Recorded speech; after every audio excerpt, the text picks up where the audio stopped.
نحمده ونصلي على رسوله الكريم أما بعد فأعوذ بالله من الشيطان الرجيم بسم الله الرحمن الرحيم وإن يمسسك الله بضر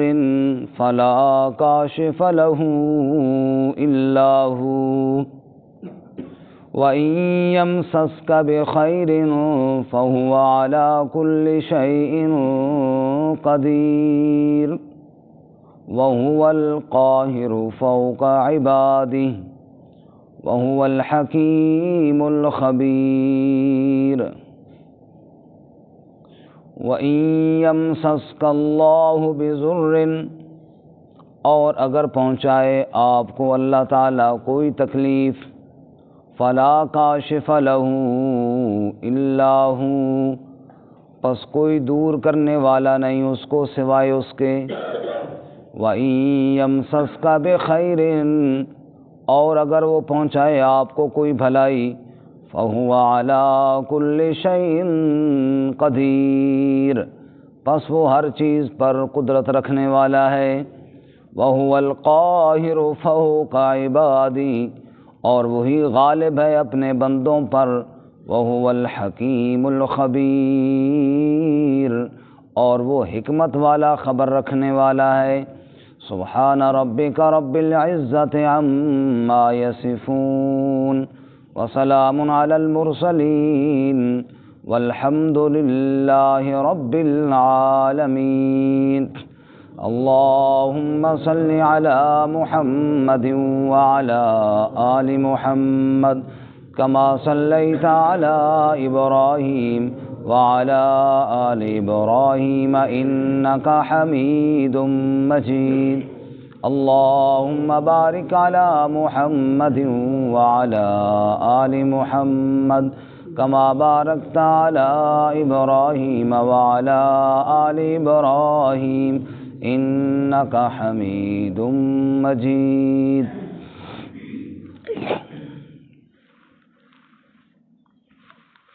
معزز سامعین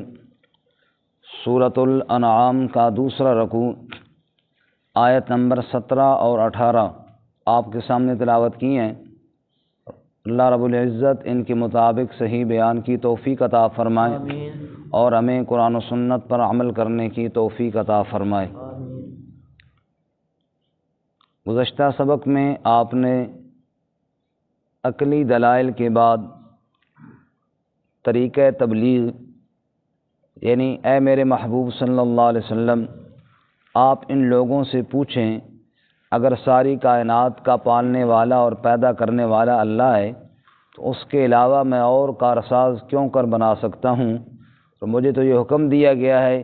کہ میں اس کا اول نمبر کا فرما بردار بنوں اور شرک کرنے والوں میں سے نہ ہوں اور تم جو کہتے ہو جو دعوت شرک کی تم دیتے ہو مجھے تو ڈر لگتا ہے اپنے رب کی نافرمانی سے کہیں اس بڑے دن کا عذاب نہ آ جائے اور جو آدمی اس عذاب سے بچ گیا کامیاب تو وہی ہونے والا ہے آج کے سبق میں مزید عقلی دلیل ہے اللہ رب العزت کی وحدانیت اور اللہ تعالیٰ کی قدرت پر اور وہ یہ ہے کہ نفع اور نقصان کا مالک صرف کون ہے اللہ دکھ دینے والا بھی اللہ اور سکھ دینے والا بھی اللہ اور اگر کسی کو کوئی تکلیف پہنچ جائے اس کو دور کرنے والا بھی صرف کون ہے جی اللہ چنانچہ خطاب تو رسول اللہ صلی اللہ علیہ وسلم کو ہے لیکن مراد ساری کائنات ہے آپ صلی اللہ علیہ وسلم بھی اور ساری کائنات جس کو بھی دکھ ملے یا تکلیف ملے اور پھر اس کو دور کرنے کی قدرت صرف اللہ ہی کے پاس ہے چنانچہ ارشاد فرماتے ہیں وَإِن يَمْسَسْكَ اللَّهُ بِضُرٍّ اور اگر آپ کو اللہ کوئی تکلیف پہنچائے ضر کے ساتھ جو با لگایا یہ تعمیم کے لیے کوئی بھی چھوٹی بڑی کوئی تکلیف اللہ تعالیٰ آپ کو پہنچائے تو فلا کاشف لہ الا ہو اس کو کوئی کھولنے والا یعنی دور کرنے والا نہیں ہے الا مگر ہو وہی ہے جیسے نا اللہ لا الہ الا ہو کوئی معبود نہیں سوائے اس کے، ایسے ہی فرمایا تکلیف کو بھی دور کرنے والا کوئی نہیں سوائے اس کے، لا کاشف لہ الا ہو، وہی تکلیفوں کو دور کرنے والا ہے۔ سورہ یاسین میں اور آپ پڑھتے ہیں وَمَا لِيَ لَا أَعْبُدُ الَّذِي فَطَرَنِي وَإِلَيْهِ تُرْجَعُونَ أَأَتَّخِذُ مِن دُونِهِ آلِهَةً إِن يُرِدْنِ الرَّحْمَنُ بِضُرٍّ لَا تُغْنِ عَنِّي شَفَاعَتُهُمْ شَيْئًا وَلَا يُنْقِذُونَ۔ وہ رجل مومن جس کا ذکر سورہ یاسین میں ہے، اس کی گفتگو اللہ تعالیٰ نقل کر رہے ہیں سورہ یاسین میں، اور وہ کہتا ہے کہ مجھے کیا ہوا کہ لا اعبد الذی فطرنی، کہ میں اس ذات کی عبادت نہ کروں جس نے مجھے پیدا کیا، وَإِلَيْهِ تُرْجَعُونَ، اسی کی طرف لوٹ کر سب نے جانا ہے تم نے بھی، أَأَتَّخِذُ مِن دُونِهِ آلِهَةً، میں اس کے علاوہ اور الہ بناؤں، إِن يُرِدْنِ الرَّحْمَنُ بِضُرٍّ، یہی لفظ ہے جو یہاں پہ ہے نا بِضُرٍّ، وہاں بھی یہی لفظ ہے إِن يُرِدْنِ الرَّحْمَنُ بِضُرٍّ، اگر رحمان مجھے کوئی تکلیف پہنچائے، لا تغنِ عنی شفاعتہم شیئا، ساری کائنات سفارشیں کرتی رہے، کسی کی سفارش کام نہیں آئے گی، بس فیصلہ چلے گا تو رب کا ہی فیصلہ چلے گا، ولا ینقذون، اور نہ مجھے کوئی چھڑا سکتا ہے،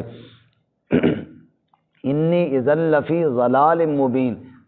اگر میں اللہ کے علاوہ تکلیفوں کو دور کرنے والا کسی اور کو سمجھ لوں تو میں واضح گمراہی میں چلا جاؤں گا۔ یہ اس شخص کا قول ہے جس کا اللہ نے سورہ یاسین میں نقل فرمایا ہے۔ تو یہاں پر بھی اللہ فرماتے ہیں وَإِن يَمْسَسْكَ اللَّهُ بِضُرٍّ فَلَا كَاشِفَ لَهُ إِلَّا هُوَ، اگر کوئی تکلیف اللہ پہنچائے تو اس کو اللہ کے علاوہ دور کرنے والا کوئی نہیں۔ حدیث مبارکہ میں آتا ہے جناب رسول اللہ صلی اللہ علیہ وسلم بیمار ہوئے، آپ کو سر درد ہوا اور بخار ہوا، حضرت جبرائیل علیہ السلام آئے، اور جبرائیل علیہ السلام نے آ کر کہا بسم اللہ ارقیک من کل شیء یؤذیک من شر کل نفس او عین حادث اللہ یشفیک بسم اللہ ارقیک، اے اللہ کے نبی صلی اللہ علیہ وسلم، میں اللہ کا نام لے کر آپ کو دم کرتا ہوں، اور ہر اس تکلیف کے شر سے جو آپ کو پہنچے، یا کسی حاسد کی آنکھ سے جو آپ کو حسد کی نگاہ سے دیکھے، اور اللہ یشفی کا بسم اللہ ارقی کا، اللہ ہی آپ کو شفا دینے والا ہے، اسی کا نام لے کر میں آپ کو یہ دم کر رہا ہوں، تو شفا دینے والا اللہ ہی ہے۔ یہی سبق رسول اللہ صلی اللہ علیہ وسلم کا ہے، یہی بات جبرائیل علیہ السلام نے کہی، یہی بات اللہ نے قرآن میں کہی ہے۔ خود ابراہیم علیہ السلام کا تذکرہ جہاں اللہ تعالیٰ فرماتے ہیں سورۃ الشعراء میں، ابراہیم علیہ السلام فرماتے ہیں رب کے بارے میں الذی خلقنی فہو یہدین والذی هو یطعمنی ویسکین واذا مرضت فہو یشفین، اللہ میرا خالق ہے، میرا ہادی ہے، خالق بھی ہے، پیدا بھی کیا ہے، رہنمائی بھی فرمائی ہے، کھلاتا بھی ہے، پلاتا بھی ہے، اور وَإِذَا مَرِضْتُ فَهُوَ یشفین، جب میں بیمار ہو جاؤں تو شفا بھی کون دیتا ہے؟ اللہ تعالیٰ دیتا ہے۔ کوئی تکلیف بیماری لگ جائے، کوئی اور دکھ پہنچ جائے، کوئی پریشانی ہو جائے، ہر دکھ سے، ہر پریشانی سے، ہر بیماری سے نجات دینے والا اللہ ہے۔ سورۃ صاد میں ایوب علیہ السلام کا ذکر ہے، اور ارشاد فرماتے ہیں وَاذْكُرْ عَبْدَنَا ایوب، اے میرے محبوب صلی اللہ علیہ وسلم میرے بندے ایوب کا تذکرہ بھی کیجئے۔ دیکھیں تکلیفیں اللہ تعالیٰ نے ان کو دی، آزمائشیں آئیں، لیکن جو اللہ تعالیٰ ان کا تذکرہ کرنے کا انداز ہے نا، وہ بھی تو آپ ذرا ملاحظہ کریں نا، وَاذْكُرْ عَبْدَنَا ایوب، میرے پیارے بندے ایوب کا ذکر تو کیجئے نا۔ اور اسی میں آگے اللہ فرماتے ہیں نعم العبد انہ اواب، وہ بڑا ہی اچھا میرا بندہ تھا، نعم العبد، نعم العبد، بڑا ہی پیارا بندہ تھا، بڑا ہی اچھا بندہ تھا۔ کیوں یا اللہ؟ فرمایا انہ اواب، بار بار میری طرف رجوع کرنے والا تھا، دکھوں میں مجھے بلانے والا تھا، دکھوں میں میری طرف دھیان کرنے والا تھا۔ آج ہمارا دھیان کبھی کدھر کبھی کدھر کبھی کدھر کبھی کدھر، لیکن سب سے زیادہ اگر دکھ آئے تو پہلے نمبر پہ دھیان کس کی طرف جانا چاہیے؟ اللہ کے علاوہ کوئی دکھوں کو ٹالنے والا نہیں ہے۔ چاہے کوئی معذوری ہے، چاہے کوئی بیماری ہے، چاہے کوئی اور دکھ ہے، چاہے کوئی اور تکلیف ہے، تو ایوب علیہ السلام کو اللہ تعالیٰ نے آزمایا اور اللہ تعالیٰ نے ان کو بیمار کیا، اور بیماری جیسا کہ اکثر مفسرین فرماتے ہیں 18 سال تک مسلسل چلتی گئی، اور بیماری بھی اتنی شدید کہ جناب کوئی قریب نہ آئے، اور حتیٰ کہ بیوی خدمت والی رہ گئی، اور تو جناب جب انسان بیمار ہو جاتا ہے نا پھر چھوڑ جاتے ہیں، لوگ دور ہو جاتے ہیں، دوست احباب بھی رابطہ کچھ عرصہ کرتے ہیں، پھر ہر غیر انسان کہاں تک کر سکتا ہے، انسان خود تنگ پڑ جاتے ہیں، لیکن جس کو ضر اور تکلیف پہنچے وہ اللہ کی پکار کرتا رہے نا، اللہ تعالیٰ کبھی نہیں بھولتا اپنے بندے کو، اور جس کو اللہ تکلیف دیتا ہے اس پر اللہ کی خاص پھر رحمت بھی ہوتی ہے، اور اللہ دیکھتا ہے اس تکلیف میں یہ میرا بندہ کیا کہہ رہا ہے۔ ہمارے ادھر ایک دوست ہے، ان کے والد صاحب کی بڑے شدید بیمار ہیں بیچارے، اور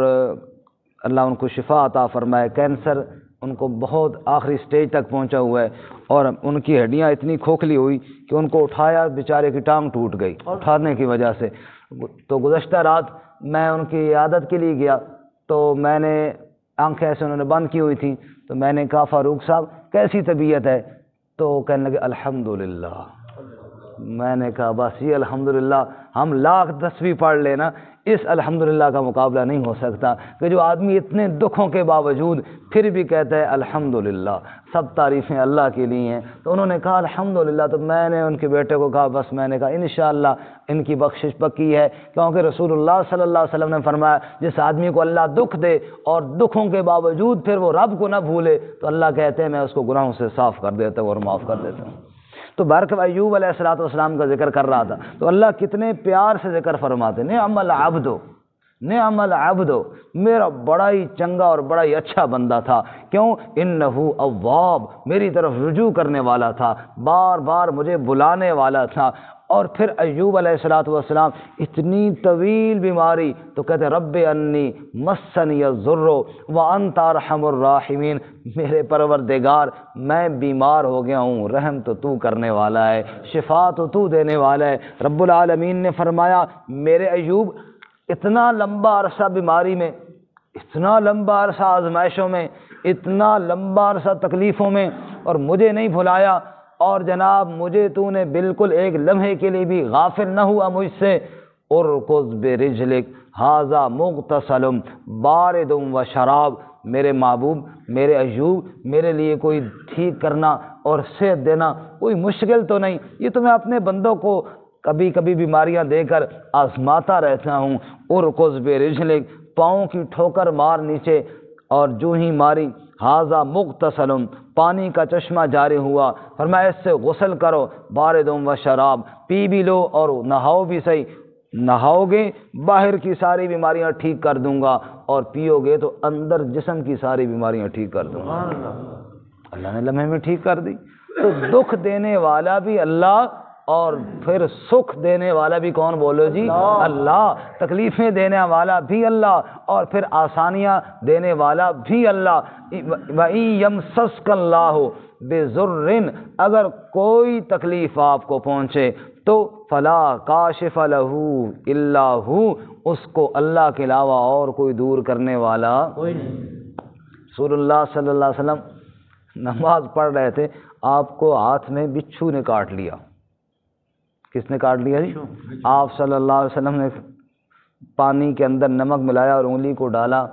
اور سورہ فاتحہ پڑھ کے دم کیا، اللہ نے ٹھیک کر دیا۔ اور ساتھ آپ یہ فرما رہے لعن اللہ الاقرب، یہ بچھو بڑا ملعون ہے، نہ نمازی کو چھوڑتا ہے، نہ غیر نمازی کو چھوڑتا ہے، نہ نبی کو چھوڑتا ہے، نہ امتی کو چھوڑتا ہے۔ تو بارک ہے، تکلیف بھی اللہ کی طرف سے اور پھر صحت بھی کس کی طرف سے؟ اللہ تعالیٰ کی طرف سے۔ فلا کاشف لہ الا ہو، کسی تکلیف کو اللہ کے علاوہ اور کوئی دور کرنے والا نہیں ہے۔ اور وَإِن يَمْسَسْكَ بِخَيْرٍ، اور اگر وہ کوئی بھلائی پہنچانا چاہے، اگر تکلیف دے ہی نہیں، بیماری نہ دے، صحت ہی صحت رہے،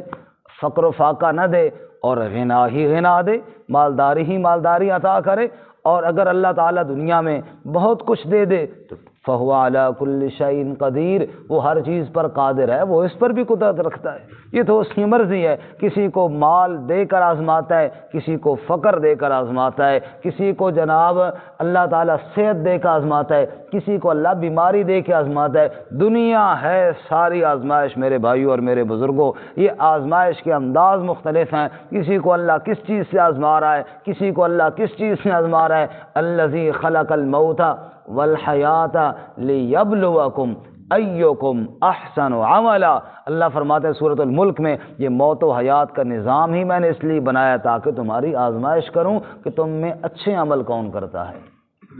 اس لیے فرمایا وَإِن يَمْسَسْكَ بِخَيْرٍ فَهُوَ عَلَى كُلِّ شَيْءٍ قَدِيرٌ۔ رسول اللہ صلی اللہ علیہ وسلم نے فرمایا اپنے صحابی سے، جان لے لو ان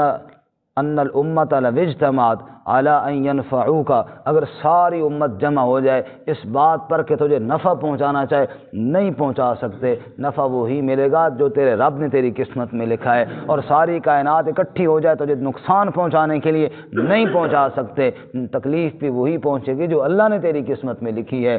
فرمایا وَإِن يَمْسَسْكَ بِخَيْرٍ فَهُوَ عَلَى كُلِّ شَيْءٍ قَدِيرٌ، وہ ہر چیز پر قدرت رکھنے والا ہے۔ تو نتیجہ کیا نکلا؟ وَهُوَ الْقَاهِرُ فَوْقَ عِبَادِهِ، وہی غالب ہے اپنے بندوں پر۔ کہو بے شک، اپنے بندوں پر غالب کون ہے جی؟ اللہ۔ بندے سب مغلوب ہیں، بندے سب مجبور ہیں، غالب صرف کون ہے؟ اللہ۔ وَهُوَ الْقَاهِرُ فَوْقَ عِبَادِهِ، وہی غالب ہے اپنے بندوں پر، جو وہ فیصلہ کرے اس کے فیصلے کو کوئی روک نہیں سکتا، جو وہ چاہے سب اس کے فیصلے کو تسلیم کرنے پر مجبور ہیں، اور وہ غالب ہے، وہ حاکم ہے، وہ مالک الملک ہے، وہ ذوالجلال والاکرام ہے، وہ کبریائی والا ہے، وہ عظمت والا ہے، وہ بڑائی والا ہے۔ وہاں بڑائی ہی بڑائی ہے، یہاں عاجزی ہی عاجزی ہے، وہاں بلندیاں ہی بلندیاں ہیں، یہاں کمزوریاں ہی کمزوریاں ہیں۔ وہ کمزوریوں سے پاک ہے، میں کمزوریوں میں گھرا ہوا ہوں، وہ طاقتوں والا ہے، میں مجبوریوں میں پھنسا ہوا ہوں، وہ مشکل کشا ہے، میں مشکلوں میں گھرا ہوا ہوں، وہ حاجت روا ہے، میں حاجتوں کے اندر پھنسا ہوا ہوں۔ اس لیے فرماتے ہیں وَهُوَ الْقَاهِرُ فوق عبادی، غالب وہی ہے، اور تو مغلوب بن کے رہے، تیری اسی کے اندر عزت ہے، تو اپنے رب کے سامنے جھک کر رہے، اور اسی کے اندر تیری کامیابی ہے، اللہ کے سامنے پکاریں اور فریادیں کرتا رہے۔ اب میرے ذہن میں ایک سوال آتا ہے، وہ غالب ہے تو فوراً میری تکلیف ٹھیک کیوں نہیں ہو جاتی؟ فرمایا وَهُوَ الْحَكِيمُ الْخَبِيرُ، وہ حکمت والا بھی ہے، وہ خبر رکھنے والا بھی ہے۔ فرمایا کہ اس کا کوئی کام حکمت سے خالی نہیں ہوتا، اور وہ بے خبر نہیں ہے کہ جناب نعوذ باللہ وہ اپنے بندے کے دکھ سے بے خبر ہو گیا، نہیں، وہ خبر رکھنے والا ہے، وہ تیری دعاؤں کو قبول کرنے والا ہے، وہ تیری فریادوں کو سننے والا ہے، لیکن فیصلہ اپنی حکمت سے کرے گا، تیری مرضی سے نہیں کرے گا۔ میں نے جمعہ والے دن عرض کیا تھا، اس کا مختصر 2 منٹ میں خلاصہ عرض کر دوں۔ میں نے کہا دنیا میں تکلیفیں آتی ہیں، کفار پر بھی آتی ہیں اور عام لوگوں پر بھی آتی ہیں، جو اہل ایمان ہیں اور گناہگار ہیں ان پر بھی آتی ہیں، جو نیک لوگ ہیں اولیاء اللہ ان پر بھی آتی ہیں، پھر اللہ کے انبیاء پر بھی آتی ہیں، اور اللہ تعالیٰ نے ان کی وجوہات بیان کی ہیں۔ جو بے ایمان اور ظالم قسم کے لوگ ہوتے ہیں، اللہ فرماتے ہیں ان پر اس لیے تکلیفیں دیتا ہوں لعلہم یتضرعون، تاکہ وہ اس ظلم سے، اس کفر سے پلٹیں اور عاجزی کریں اور گڑ گڑائیں، اور یہ غرور نکلے ان کے دماغوں سے کہ ہم سب کچھ ہے، نہیں، اس لیے دکھ دیتا ہوں تاکہ وہ واپس پلٹیں، جیسے فرعون اور آل فرعون کو قحط سالی کے اندر مبتلا کیا، لعلہم یرجعون، تاکہ وہ لوٹیں، واپس پلٹیں۔ تو یہ کفار اور ظالموں کو تو اس لیے تکلیفیں دی جاتی ہیں۔ دوسرے ایمان والے تو ہیں لیکن گناہگار ہیں، ان کو تکلیفیں اللہ فرماتے ہیں ما اصابکم من مصیبہ فبما کسبت ایدیکم ویعفو عن کثیر، جو تم گناہ کرتے ہو نا، اکثر تو میں ویسے ہی معاف کر دیتا ہوں، اور اکثر کوئی گناہ تکلیف دے کر اس کی وجہ سے میں اللہ تعالیٰ معاف کر دیتا ہوں۔ بندہ سمجھتا ہے شاید پتہ نہیں میرے ساتھ کیا ہو گیا، رب اس تکلیف کی وجہ سے کئی گناہ اس کے معاف فرما دیتا ہے۔ اور اولیاء اللہ اور نیک لوگوں پہ بھی تکلیفیں آتی ہیں، ان پر کیوں آتی ہیں؟ فرمایا ان کے درجات ذرا کچھ کم ہوتے ہیں، اللہ ان کو اوپر والے درجے میں پہنچانا چاہتے ہیں۔ جنت میں وہ جائیں گے نا، فرشتے آ کر کہیں گے والملائکۃ یدخلون علیہم من کل باب سلام علیکم بما صبرتم فنعم عقبی الدار، فرشتے آ کر کہیں گے تم پر سلام ہو، اور دنیا میں جو تمہیں دکھ پہنچے تھے نا، تم نے ان پر صبر کیا، آج اللہ نے یہ اونچا درجہ تمہیں عطا فرما دیا ہے۔ اور آخری بات کہ انبیاء علیہم الصلوۃ والتسلیمات پر بھی تکلیفیں آتی ہیں، ان پر کیوں آتی ہیں؟ فرمایا وہ امت کے لیے نمونہ بنتے ہیں۔ دیکھو ایوب علیہ السلام کی مثال ابھی میں نے عرض کی، کس طرح مشکل میں اللہ تعالیٰ کے سامنے فریادیں کرتے رہے، دیگر انبیاء کے اوپر جو مصائب آئے، یعقوب علیہ السلام کے اولاد بچھڑ گئی، کیسے انہوں نے اللہ کو یاد کیا۔ یہ انبیاء پر جو تکلیفیں آتی ہیں یہ امتوں کے لیے نمونہ اور مثال بننے کے لیے آتی ہیں۔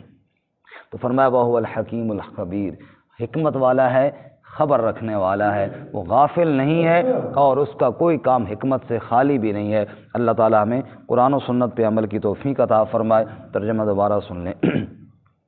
وَإِن يَمْسَسْكَ اللَّهُ بِضُرٍّ، اور اگر اللہ آپ کو کوئی تکلیف پہنچائے، فَلَا كَاشِفَ لَهُ إِلَّا هُوَ، اس کو کوئی دور کرنے والا نہیں سوائے اس کے۔ وَإِن يَمْسَسْكَ بِخَيْرٍ، اور اگر وہ آپ کو کوئی بھلائی پہنچائے، فَهُوَ عَلَى كُلِّ شَيْءٍ قَدِيرٌ، بس وہ ہر چیز پر قدرت رکھنے والا ہے۔ وَهُوَ الْقَاهِرُ فَوْقَ عِبَادِهِ، اور وہی غالب ہے اپنے بندوں پر۔ وَهُوَ الْحَكِيمُ الْخَبِيرُ، اور وہ حکمت والا خبر رکھنے والا ہے۔